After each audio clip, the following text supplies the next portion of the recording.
Yeah. Specifying measure. Specifying measure. Yeah.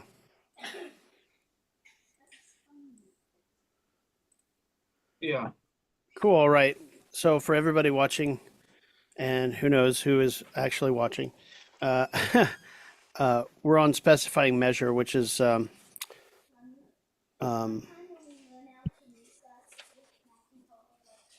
sort of the mediating position, after which is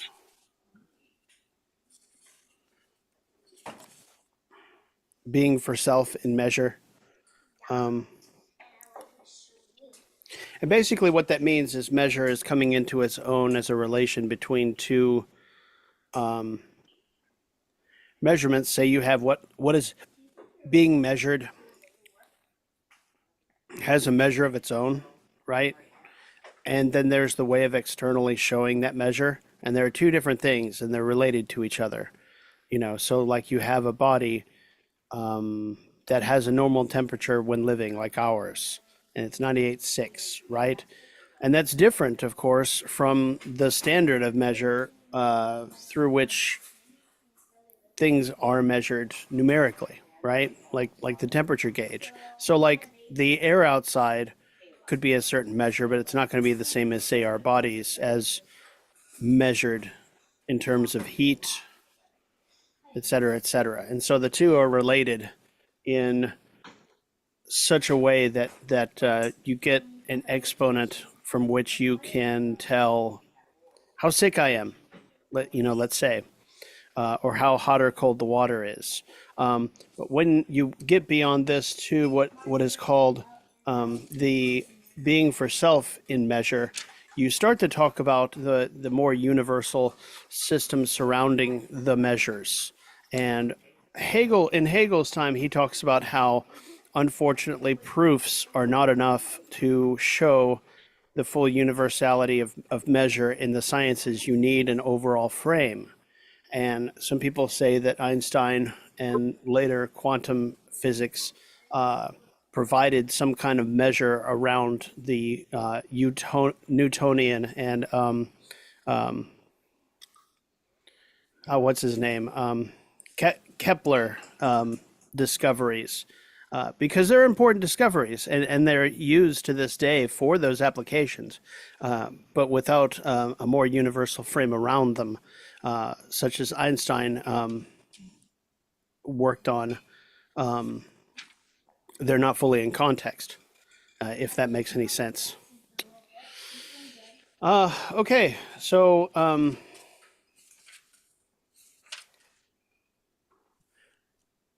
okay, Kyle. Um, Hmm. so let's sort of talk about specifying measure, and there's the rule, there's specifying measure, and there's relation of the two sides as qualities. Um, then there's the remark. So when you read all of this, um, okay, never mind. I got through specifying measure entirely through Colgate too, so that's Oh, what okay, took so long. yeah, I didn't get to the relation. okay. Um, so what are your thoughts as far as you read? I mean, it makes a lot. Some of this makes much more sense, kind of how we get to from just the first measure to the second measure, but the first measure just being the well, I guess first measure specific quantity. That ju- that's just being the relationship between the internal quanta and then the quality. But then we find that quanta, I'm trying to think here, because there's a quanta that's internal to the measure, and there's a quanta that's external to the measure here. So that, or like that's kind of the exponent we got from ratio before. So just for a rule, we look at that external quanta is specifically a measure that's imposed the on our measure itself. So it's basically at that point, it's kind of arbitrary in that sense. It's like 2 feet, 5 inches, that sort of thing. But then realizing that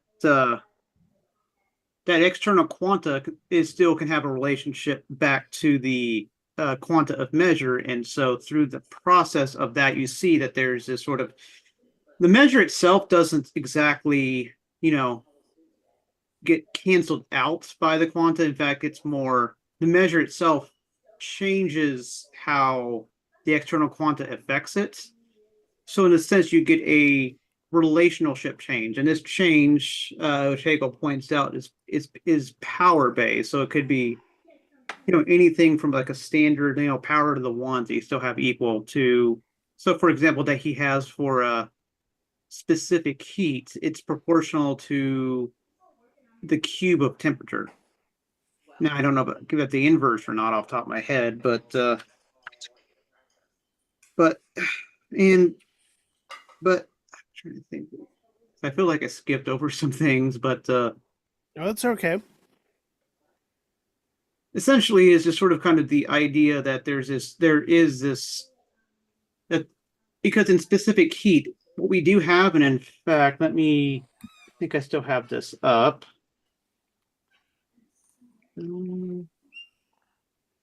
Just as an example, so this is specific heat of water, and we can see it's both not only when temperature changes, the amount of heat that capacity that's able to absorb changes with temperature as well. So you can see that liquid water can absorb a lot more heat than say ice could at ice. So Yeah. just to show it's not it is in fact a relationship of two factors instead of just one that we've been dealing with. Huh. Yeah. Okay. Temperature and heat added. Yep. He had his Q. So at that point we have I'm trying to think the two things. So it's right, because the specific heat is defined by the amount of heat total absorbed divided by the change of temperature from the outside times the mass is at this point you could consider roughly doesn't change if you want to throughout that graph. So the ratio of like the amount of heat to the amount of temperature change is not constant, but there is a constant change that does occur between relationship between both that external measurement, which is temperature from the outside, and the amount of heat absorbed, which is the internal measure. Yes. Yeah. And yeah, it's interesting. I am.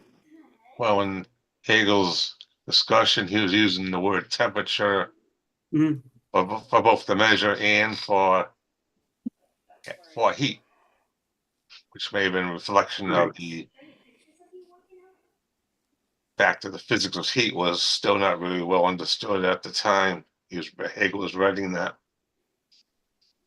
Right. And I Some of believe, that physics of heat was not really understood until 2 or 3 decades later, after Hegel's time.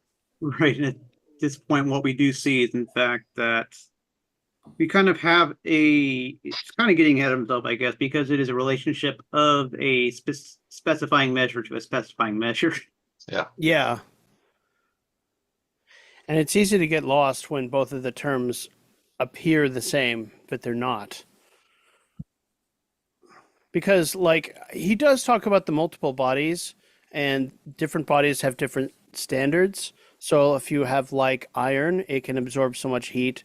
If you have, like, copper, it can absorb a different amount of heat and thus change its quality depending on the heat added or heat taken away, et cetera, et cetera. And both of those can be measured, both the heat taken away or given, as well as the body itself. Um, and so and so that's the relation I'm thinking between the two measures he's talking about.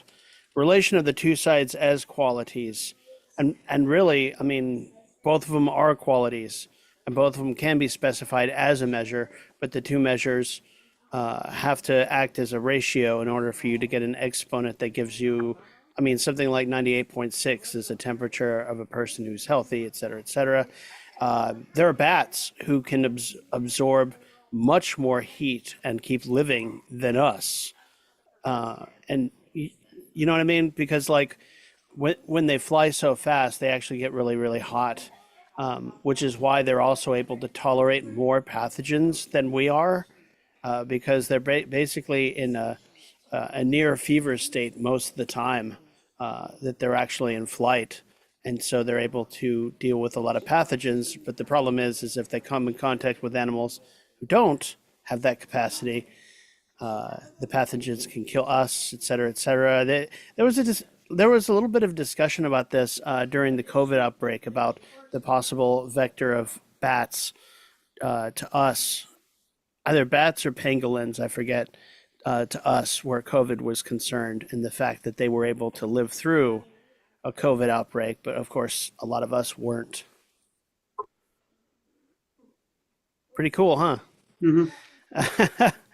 Yeah. So there's an interesting differential between different bodies that absorb or take away different kinds of heat. There's something I wanted to read out, which I thought was really cool on page 343.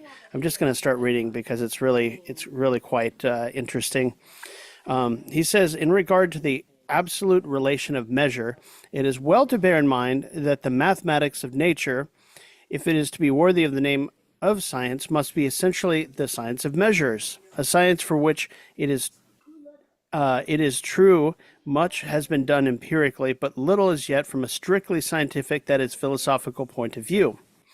Mathematical principles of natural philosophy, as Newton calls his work, if they are to fulfill this description in a profounder sense, then accorded to them by Newton, by the entire Bacon species of philosophy and science, must contain things of quite a different character in order to bring light into these still obscure regions, which are, however, worthy in the highest degree of consideration.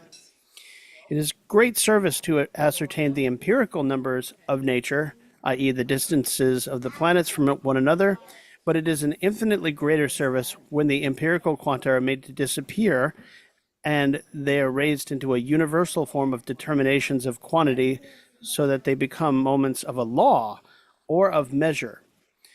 Immortal services which Galileo for the descent of falling bodies and Kepler for the motion of the celestial bodies have achieved. The laws they discovered, they have proved in this sense that they have shown the whole compass of the particulars of observation to correspond to them. But yet a still higher proof is required for these laws. Nothing else, that is, than that their quantitative relations be known from the qualities or specific notions of time and space that are correlated. And just to editorialize, philosophically, he's sort of presaging the coming of people like Einstein, who are looking to turn it into an entire system in which all the laws subsist and are, consistent.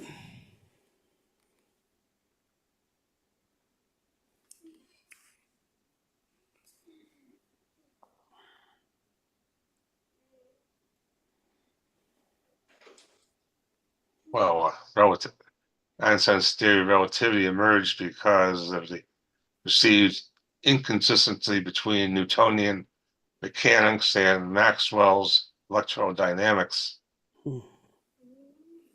And Yeah. Yep. And even to this day, aspects of the different sub-departments are still not. yeah, I mean, general relativity and quantum mechanics are not fully consistent with each other, No. which A is lot of what, spurious infinities that pop up when you try to combine them. yeah. Yeah, and that's a big problem. Some people say that quantum physics never really it's not fully worked out yet, and the assumption is any day now it will be. But the problem is that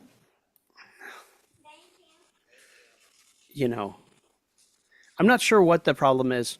It probably has to do with being able to observe very small or very large objects and be able to correlate data with them. Yes, it's also part of it's that gravity at that level is so weak that it's imperceptible compared to the other forces at that distance. Hence the need to turn infinitesimal measurement more into an actual science in the 20th century than it was, because that's what you would need to grasp onto those infinitesimal measures of gravity. Wow. Okay. That actually made sense to me. I'm not, yeah. Well, most of the stuff does make sense if it's explained to me qualitatively, but most of the literature is beyond my ability to even read, unfortunately. So much of it is bound up with the quantitative, that the qualitative sort of, I mean, Problem is that most of that literature really requires at least a graduate level education in physics and math yeah. It needs at to, a minimum, because if you're not really a specialist in those areas, even if you're a physicist, PhD physicist, if you're not a specialist in those particular areas, you don't really understand it either.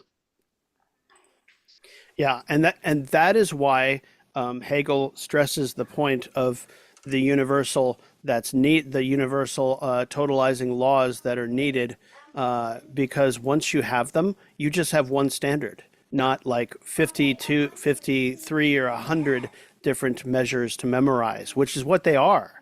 If you are able to sublate 100 measures into one, then suddenly you have something that is able to be mass distributed to anybody. You could read it's like I mean, it's like what I said before. When you read the thermometer and it says 98.6, we all know what that means.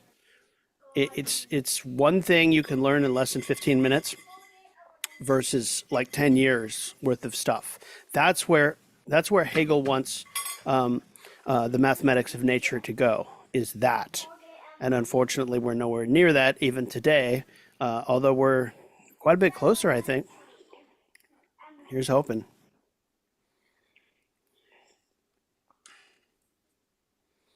Rock on. August. Mommy, August. Okay, it's 819. Being for self in measure. Oh. Jim, did you get through this part, being for self in measure, 344 through 347? Try to. Okay. It's all the logical stuff, and unfortunately, the stuff I get is mostly him summarizing what came before. Like he says that he talks about the immediate, he talks about determinateness and such.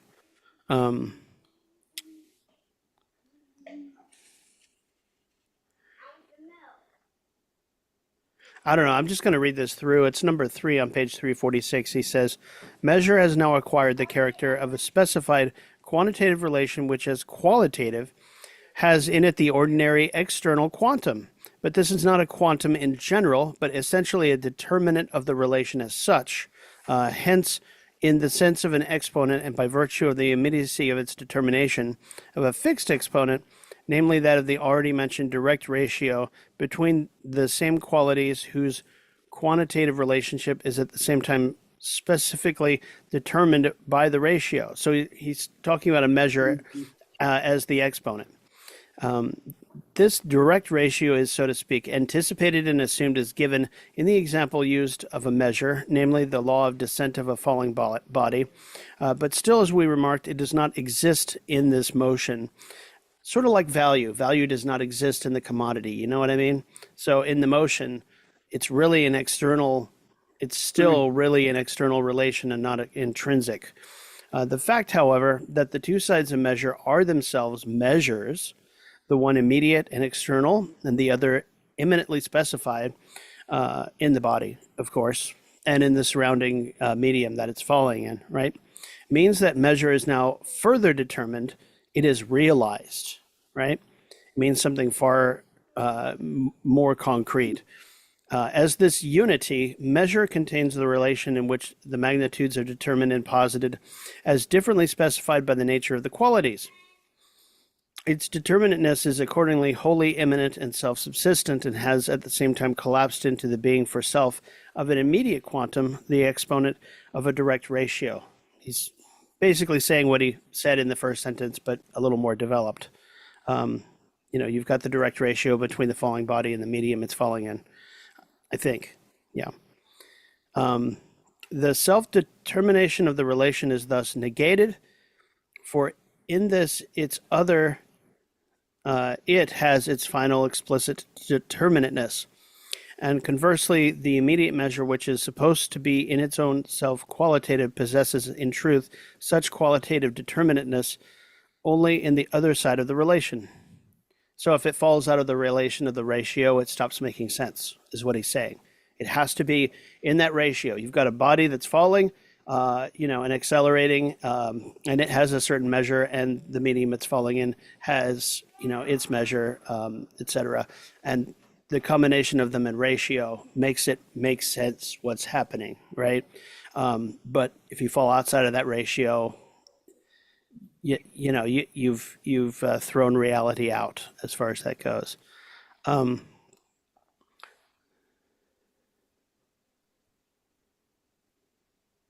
Let's see if we got examples here. Yeah. This, let me just finish this off. This is just one more sentence.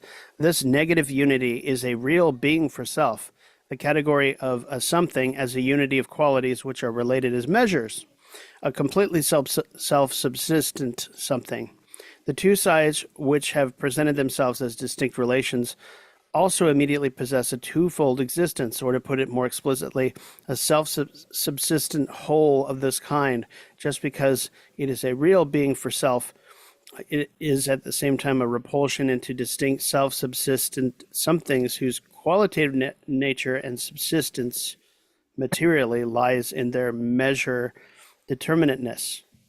So, not to beat a dead horse or break another broken record, but this sounds an awful lot like the commodity, which in its self-subsistence, I guess, being for self contains measures that are related to each other, right? So you've got value, and that has one measure. You have use value, which is another one, and they're related in one object. The falling body, of course, is another object like the commodity. It has a couple of different measures to it that are related to each other. Yeah. So, and that's it. Okay, no idea. Sorry, I was just looking at the examples that Holgate says that he derives this section from, which is Kepler's laws specifically. I'm like, okay, where's my satellite meteorology book from college? It's all in there for sure, but I couldn't find it. Or did I just look past it? Just generally curious.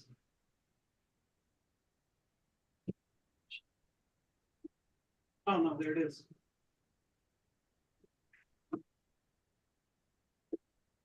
Okay.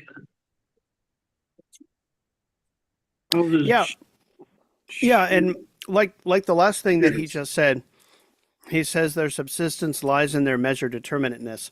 So let's take the commodity. If the commodity stopped functioning in one or another of its measures, it would stop being what it is. So if it stopped being useful, just in a qualitative sense, we can say it's no longer a commodity. In the same way Marx says, if it stops being exchangeable or carrying the value in the capitalist system that it's a part of, it also stops being what it is. Hoping it had more equations in it, but geez, I guess I can't look at equations back from college the same way anymore. Like going through this section. Yeah.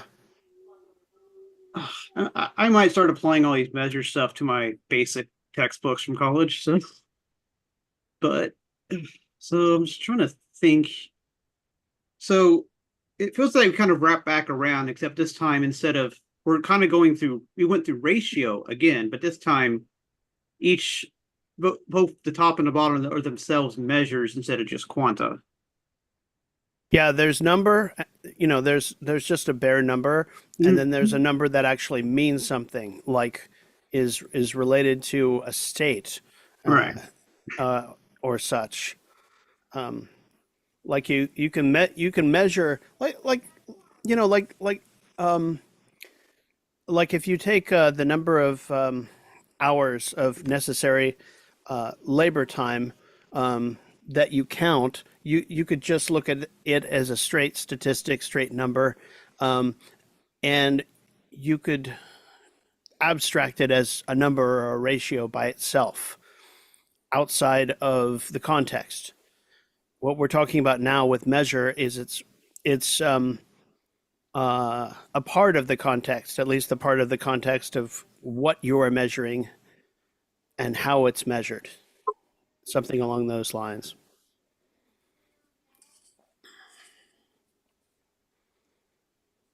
And in the next chapter, we're getting into the relation of self-subsistence measures, combination of two measures,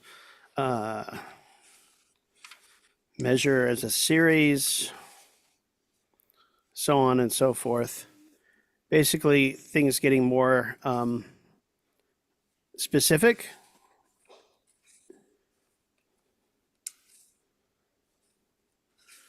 And this goes long. Nodal lines of measure relations. I have no idea. I do remember there was, I could have sworn this was a section that Alex assigned as that nodal lines. Yeah. And we talked about it, and I still cannot remember anything about it. Like, I don't want to say it's really, really abstract, but it's just like, it's not ringing any bells for me. I think maybe we didn't have enough of a background compared to what we're about to have when we go through it. You know what? Nodal line of measure relations. So you're getting into the area where the measure has a relation to itself as opposed to an other thing to which it relates. And so, yeah. That's how you get to measure. Okay. Yeah. Examples of such nodal lines. Music skill.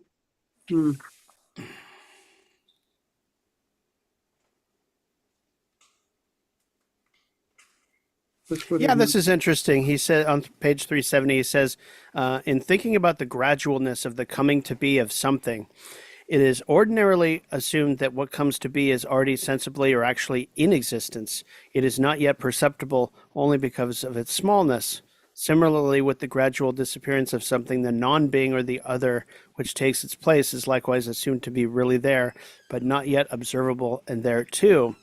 Not in the sense of being implicitly or ideally contained in the first something, but really there, only not observable. In this way, coming to be and ceasing to be lose all meaning.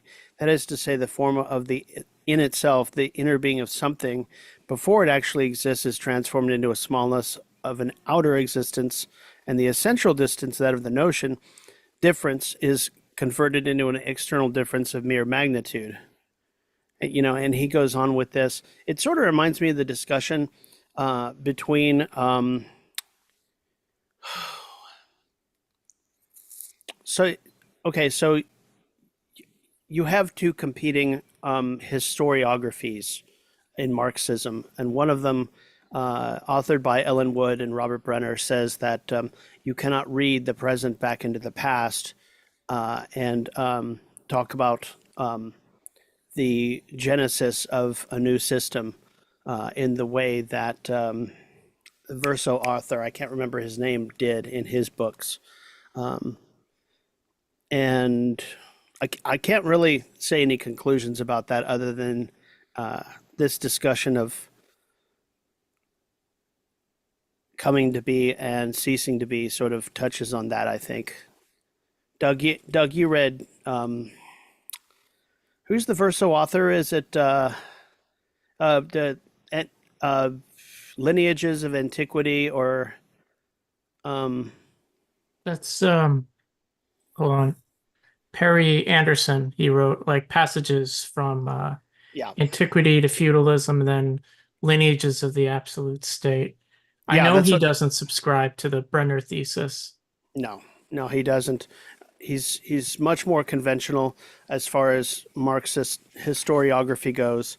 Um, to say that he's sort of reading the present into the past, though, I don't think that's necessarily true because you read Marx's account of the transition from in Capital that we just read from feudalism to capitalism. I mean, in a certain sense, you have to put the present in the past because if we're dialecticians, the contradictions come from somewhere. Yeah, The present comes from something. What is it not if not the contradictions of the past? You know, yeah. are you just going to look at, say, the Soviet Union ex nihilo and ignore like all the czarist heritage? Probably not. Hmm. I mean, you can. I just think you're kind of stupid, but that's fine. Yeah. Speaking of stupid, how's your read through with I Fur want to kill going? myself. I was about to say, when are we going to start the Grover Fur reading book club? No, no.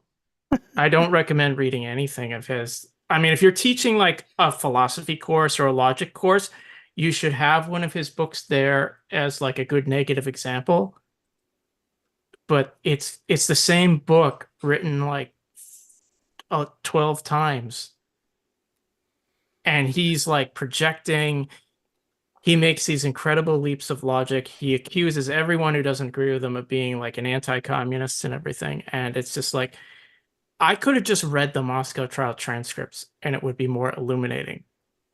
Because there are passages where that's all he does for pages. I'm like, all right, I know these people were like under the knife. I don't need to read this shit for like 20 pages.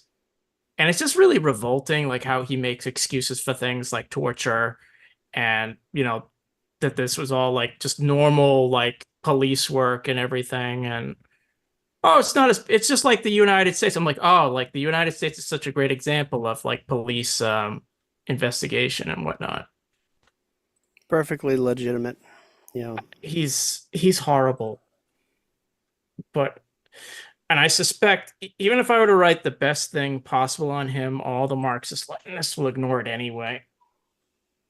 Because like they literally have no one else to go on aside from like Stalin speeches. It's just so. But tomorrow it's on to Trotsky's lies. Also, that's another thing. The man can use a freaking thesaurus. Use different words. You don't have to say lies and some variant of it or truth. It's like when I write, like I tend to use the same words. Then I go through the thesaurus to find different ones. He could do that. And he's also like the worst damn writer. My God, I want to like gouge my eyes out. You know what? I just had a thought. So after you've read a few more of his books, switch tracks and go back to Jonathan Israel's book on Spinoza. You'll probably find it lots easier to read. Oh, that's a good idea, actually. Man. I mean, Israel's not a good writer either, but he's like, he at least has good research. Right. Like, I've still got about 700 pages of his Spinoza biography, and it's, the research is, as far as I can tell, it's all there, but it's like, it doesn't need to be that long. I read Stephen Nadler's biography, and honestly, that's like, I forget how long it is. It's like maybe 250 pages, 300. It's fine. It's not that long. Yeah. And maybe Israel wants to make this the definitive one, which it probably will be, but I'm not sure it's needed. I wonder if his quality of graduate students at doing the actual writing has gone down. That's the only thing I can figure. Because a lot of these books appear after several writers have sort of like turned in studies. Yeah, just depending on the author, I guess. But the way academic writing is done these days by committee, and then only one person gets the credit. I wonder if that's a factor in this latest book. I don't know. Yeah, I mean, speculation. like, I don't actually think Hegel's a bad writer either. I was just thinking that, like, philosophy of history is actually like very, like, I don't know. I found that like a very easygoing text. I just think it depends on the subject matter he writes on. Like, I did got up to what, page 340 something, and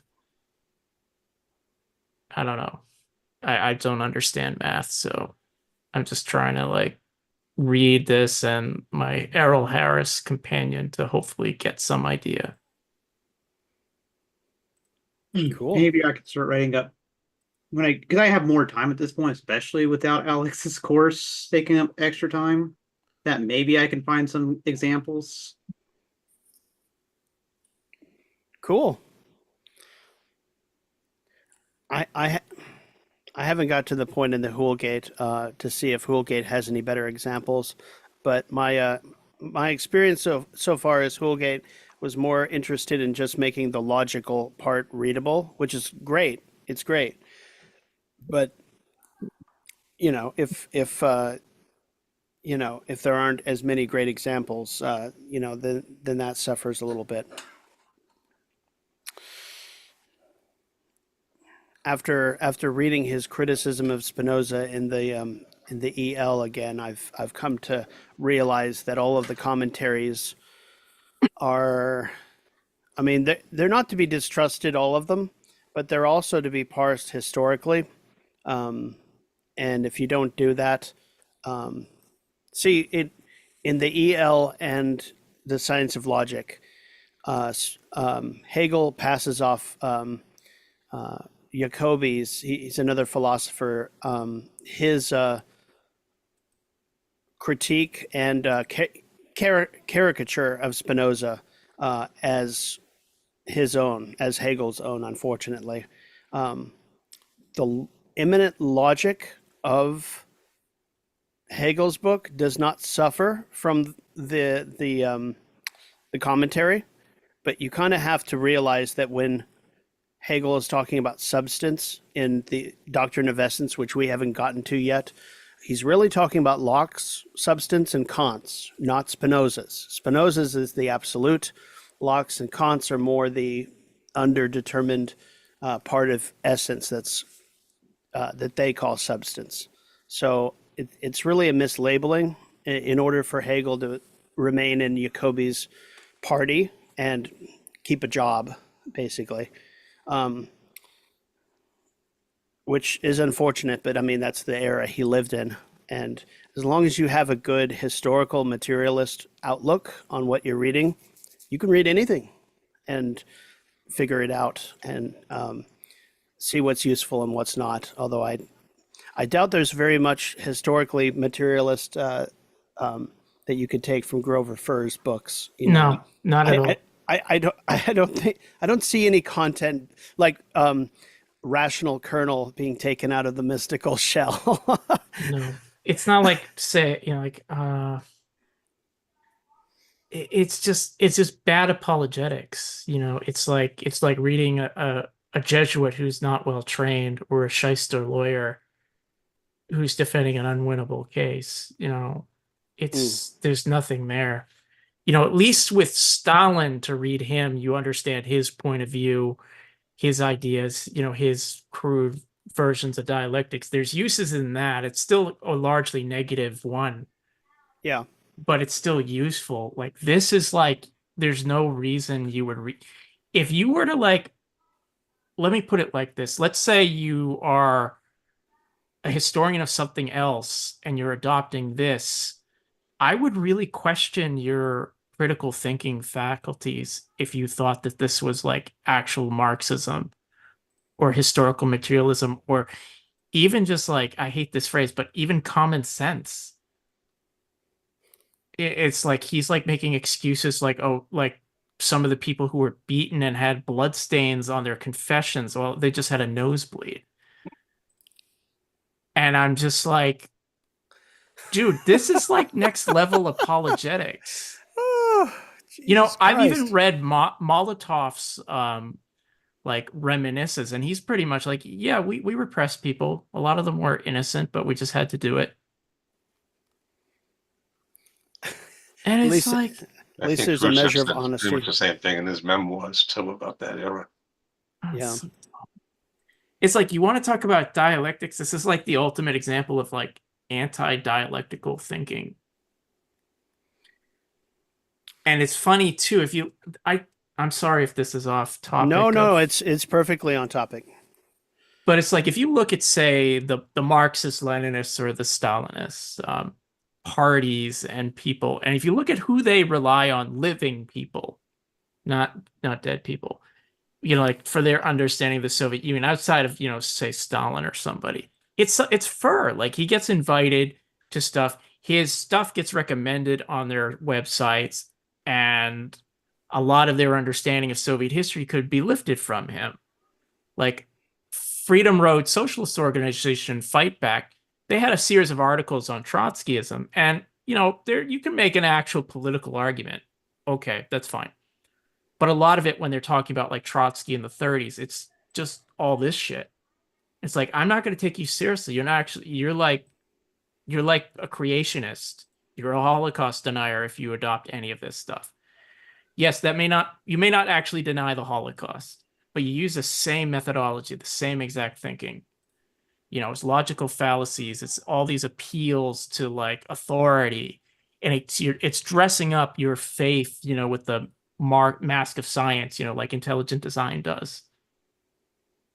And you know, it's why it's actually be a materialist to actually not do this. It's complete faith-based shit. It sounds like you need a day off. Maybe just one day. I had off. yesterday off. Did you? I need to do Okay. this. I have to see this through.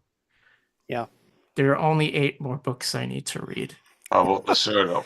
Oh my God. Lacerdo at least writes on other things. And even when he writes on Stalin, as crappy as it is, he's not a bad writer. I have to read 8 books of crap by someone who can't write, and they're all independently published. They have mistakes in them. The indexes are not done right. And I'm just, my God. I really want him to die soon. He's freaking 80. I want to die. They'll turn him into a martyr, whatever Have you happens. read Neil Neil Cameron. Neil Kenneth Hammer, or whatever Yeah, his name something is. like that. I've- Neil Cameron. I know he has a Something book on Stalin. Stalin, but I skimmed through it. He basically said he admired Stalin as yeah, a political and he figure, does it in but he his. says that but he admits that right out that Stalin was a bad theoretician. Yeah. I mean, he does defend things like the trials and everything.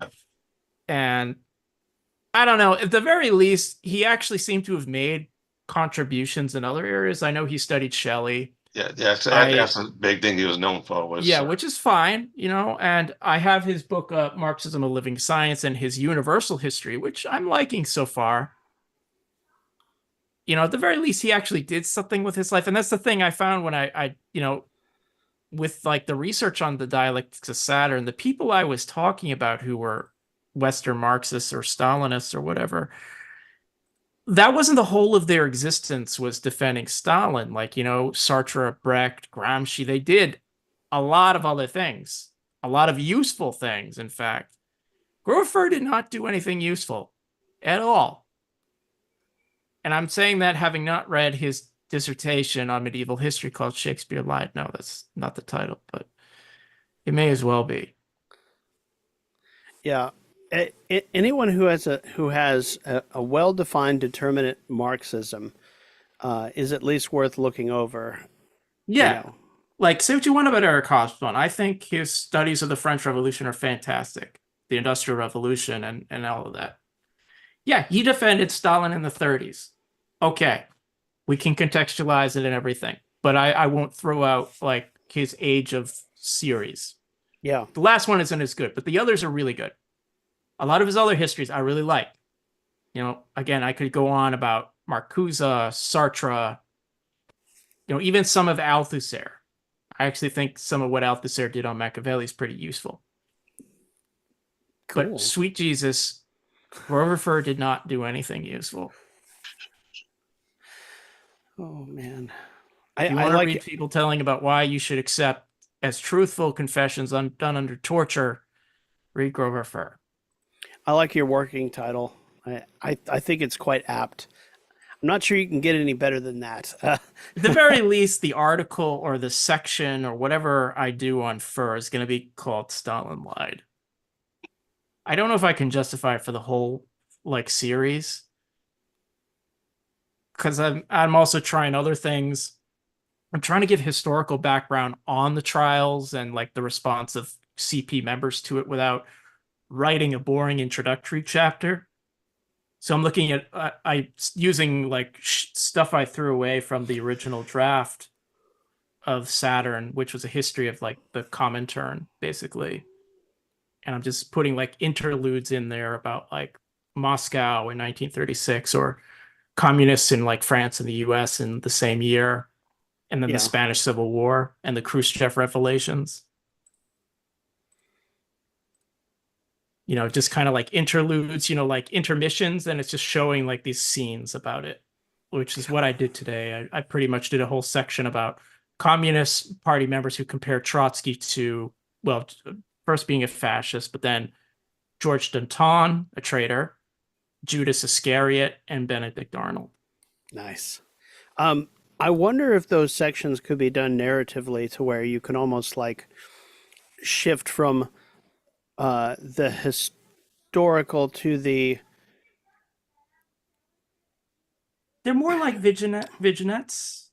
yeah, like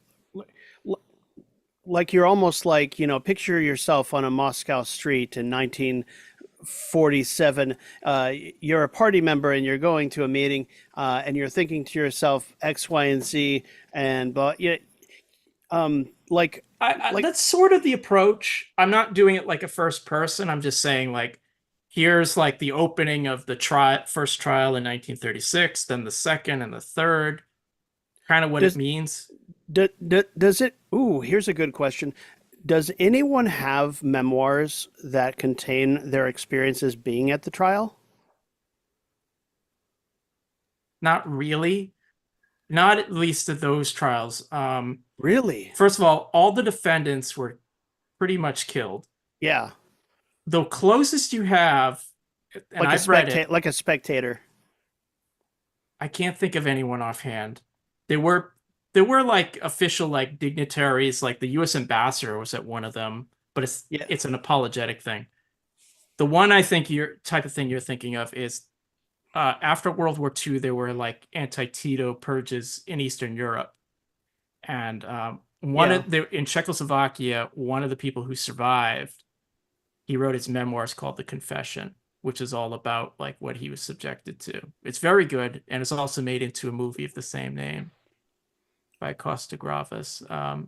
Is it a good movie? Oh, it's an excellent. Well, Costa-Gavras movies are always excellent.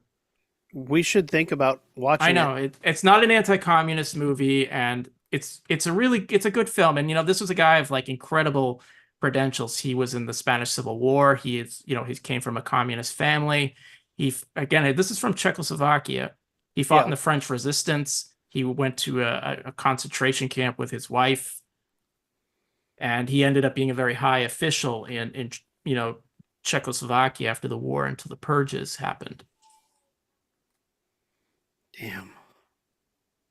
And yeah, if you can find his account, it's called The Confession by Arthur London. It's very good. I'll have to look it up. Hang on. I got it used for fairly cheap, but that was about 4 years ago. So who knows if it's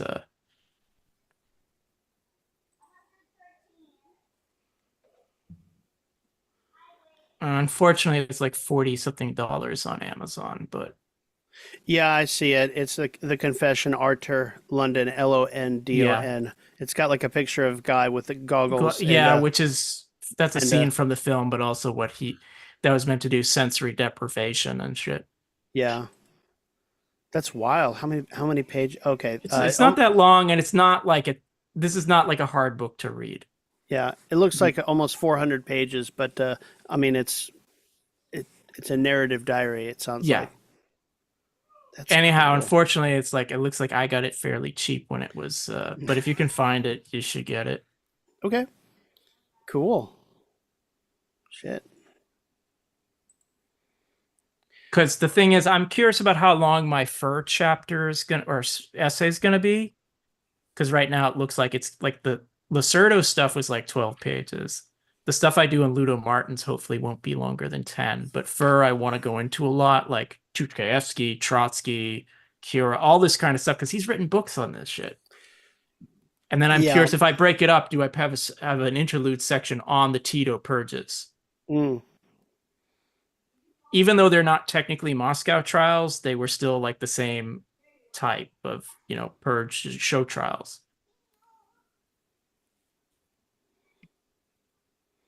I think it would be worth doing, at least writing down what you have, even if you have to cut it out later, because Okay, just so you know, I have this, like, the interlude sections are all based on like 100-page draft for the Saturn that I didn't even get included in the first draft. so a lot of it's already written. It's in already some written. form. It just needs to be like cleaned up. And I can pick and choose what I use. Like, there's a reason like I was able to write like 5 pages in under 2 hours today. Nice. So I found it on Abe Books, by the way, if you're interested. It's like $25 plus shipping and handling. So it's a little cheaper. I'm kind of curious how much I spent for it now. Hardcover, good condition. I bought it right before COVID. I only spent $13.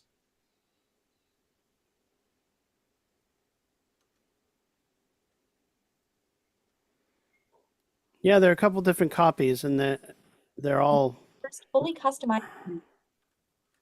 relatively cheap.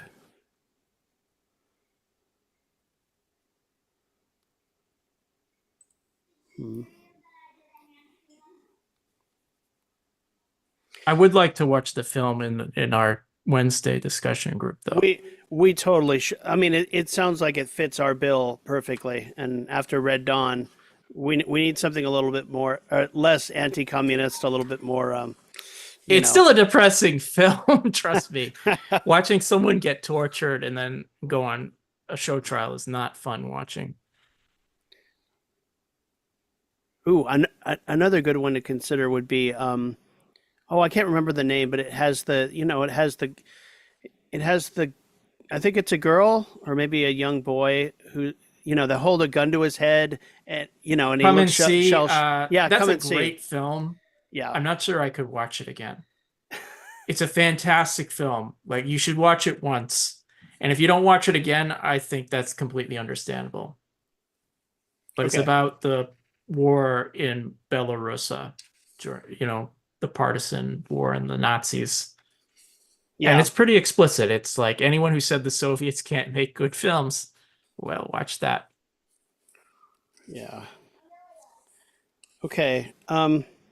So I'm going to assign, and this is going to be a longer section, but I'm going to suggest, unless people are wanting a shorter section, we start reading from page 348. It's chapter 2 called Real Measure. And we read the entirety of A, which is the relation of self-subsistent measures, all the way until B on page 366. Like I said, it's about a good 15, 16 pages, but I mean, we're closing in on the end of being, after which I think we should take maybe a week or two break, maybe just a week break to like either review and or not meet, because this was a lot to take in, I think. But the sooner we get done and into essence, I think the better for us to be able to like consolidate what all of this actually means.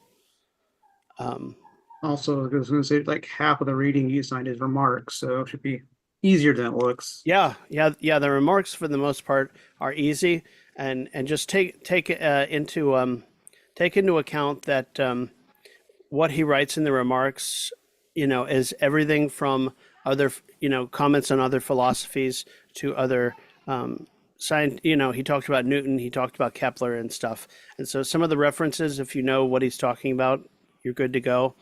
Some of them you'll have to look up to get a full context on. but yeah. Does that sound doable? Great.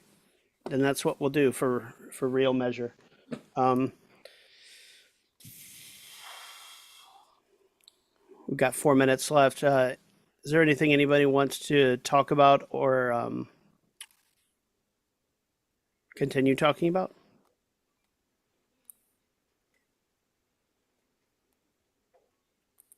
I will say, even though I trashed Lacerda's book again, his new one's very good. This one on democracy and Bonapartism. There's like a few parts that I kind of like. This sucks, but it doesn't detract from the book at all. Yeah. Yeah, anything to do with Stalin, I would imagine, is That's probably pretty much what trashable. it is. Yeah. But on the whole, it's an excellent book. Yeah. 5 stars out of 5. Just to mention, 5 stars out of 5. All right, that's high praise. All right. I keep where Lacerda and Stalin come in.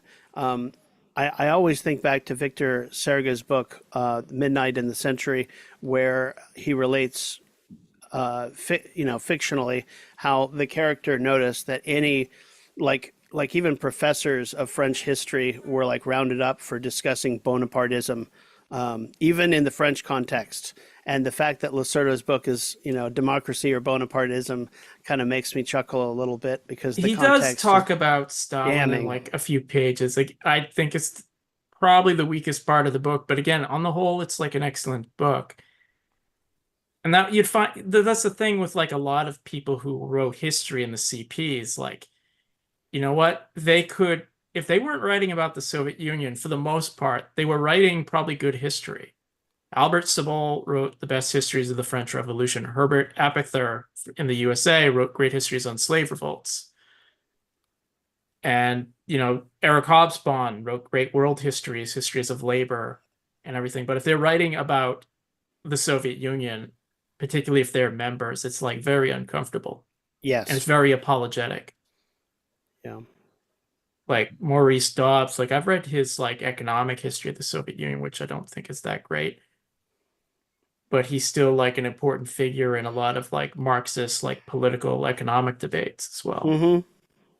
Yeah. And I'm not going to dismiss him because he wrote some very apologetic stuff. Because if you do the balance sheet on anyone, it's like, like W. Du Bois, who he only joined the CP when he was like leaving the US as kind of a middle finger. But when Stalin died, he wrote a pretty glowing tribute. I remember reading it. It's bad, but you know what? I still think Black Reconstruction should be on your must-reading list. Absolutely. I'm trying to think if Du Bois' hagiography of Stalin reached the level of Lukash's for Lenin or not. Now, Lukács actually had a good approach to Lenin. Lukács had a pretty crappy approach to Stalin. Yeah. Yeah. I think that's pretty universal, unfortunately. You're dealing with the reality of a counter-revolutionary force that can reach out and murder you and your family if it wants to. I mean, with Lukács was actually in the Soviet Union, and he did go to jail at one point. Yeah. And I think like his stepson or something also went to jail. But with someone like Du Bois or Hobsbawm, they were not in the Soviet Union under that kind of knife at all.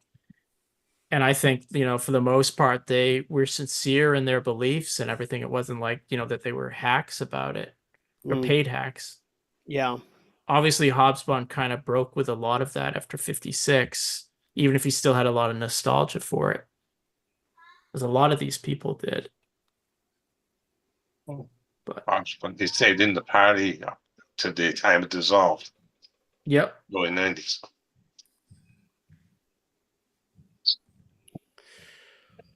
All right. Cool. Well, we've got our assignment in real measure. I will bid you all goodbye and have a good night, comrades. And we'll keep reading. Good night. Thanks again.